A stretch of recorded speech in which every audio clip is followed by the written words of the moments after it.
society begins to develop. I mean, there's pay inequality here and all sorts of things.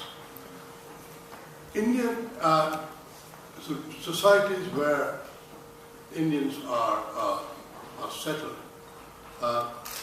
obviously the position of women of Indian origin would depend upon the general level of women in that society. So if you're in New Zealand or in Mauritius or in the United States or say in Russia, it would all depend upon where you are.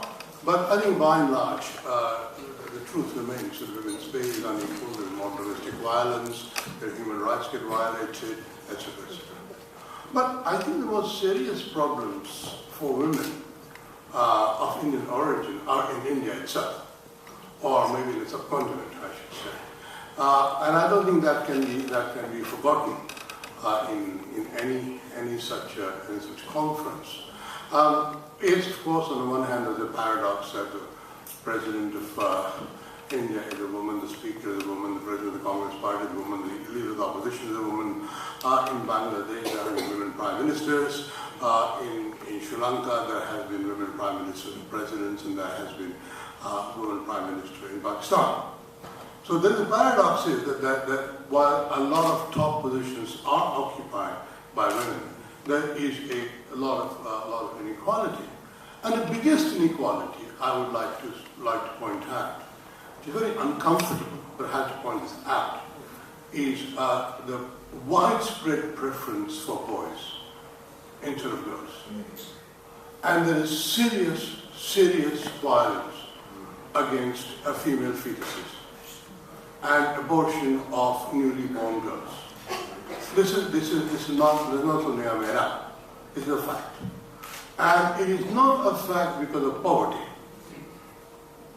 In the most prosperous states of India, Haryana and Punjab, there is the biggest inequality of the sex ratio, men to women. One of the indicators of how developed a society, how equal a society is the ratio of men to women. It should ideally be 1 in 1,000 women for 1,000 men. If you go further up the age scale, because women live longer than men, you ultimately end up having more women per 1,000 men. But in India, there is a great inequality of the gender ratio. And in Haryana, for example, it's down to 800, which is serious, which roughly means that a fifth of the girls are never allowed to be born or not raised. You see, this is a culture, a deeply cultural thing. And again, if you go across India, as you go south, the gender ratio improves. And one of the things that perhaps a conference like this ought to investigate is what is it that changes gender preference among parents? I mean, this can't be religion because obviously there are differences across India. But I think it's a very serious question because until we have parents who would give equal importance to girl child as in boy child, we're not going to get serious gender equality.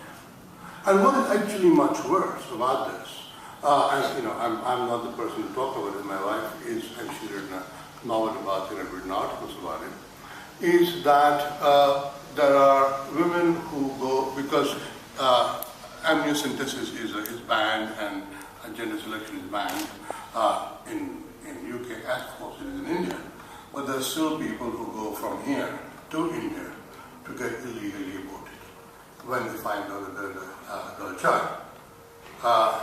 And I think that's a very, very serious problem. And it is a cultural problem. And we cannot actually escape that something in the psyche somewhere, there are these horrendous problems of us denying.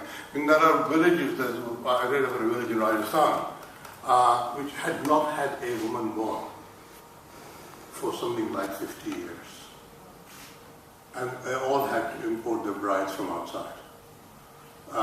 And this is a serious matter. And I think, again, there is, of course, pay inequality. There is enormous domestic violence. And again, although the National Organization of Women tracks it in India, there are problems of serious gender violence, about dowry payments. I mean, there have been two very shocking judgments by the Supreme Court in the last fortnight, in one of which the Supreme Court of India had made a judgment about whether a mistress was entitled to compensation or not, and used the word a keep. A woman was called a keep. And quite a number of organizations, women's organizations, objected that this is not the kind of language that one expects the Supreme Court to use. And another decision was made that, if it is necessary to pay a dowry because on the moment of the wedding, the groom's parents threatened to walk out rather than have the wedding unless the dowry is paid, it is all right for the bride's parents to pay the dowry to save the face. Now, if the Supreme Court rules like that, the entire dowry legislation goes out of the window. And this is insane. I mean, this is in the last 2 weeks. So I think there are a number of problems like that, which in a sense, we have to sort of begin to confront and tackle. That, in some sense, women are undervalued. Sheila Flather, who will probably speak, who is speaking this afternoon, has written a very, very good book about how she argues that women will not be properly valued unless they are actually employed in paid occupations. And she wants to have a law passed whereby corporations are forced to employ women. The quota for women's employment, and she has, no matter what people say about the value of motherhood and all that, eventually, if you get paid, you get valued, otherwise you don't get value. So I think these are issues to tackle. And how one does it is a number of problems. For example, a reservation for women, 33% reservation for women in Indian Parliament would be a very, very good thing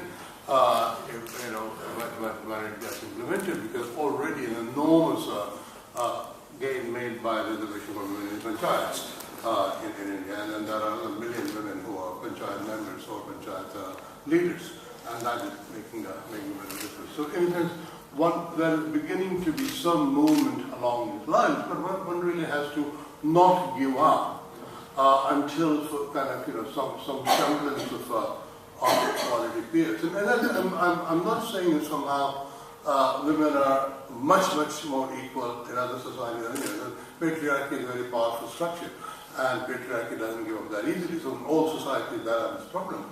But one has to really have a consciousness that both the civil society and such public bodies as they are should really make an effort to at least inch up the gap between men and women in society.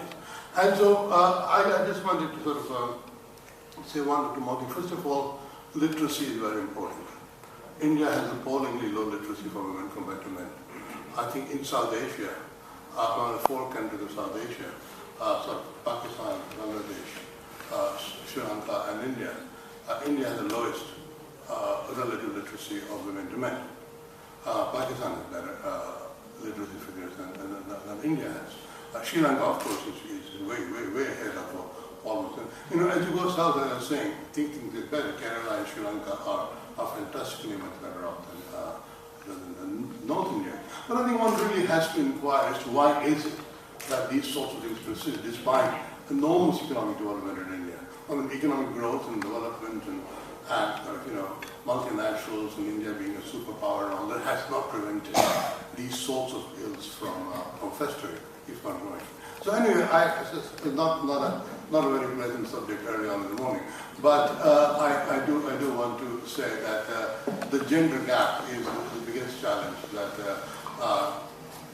women of Indian origin face. And I hope that conferences like this will do something about it. Thank you.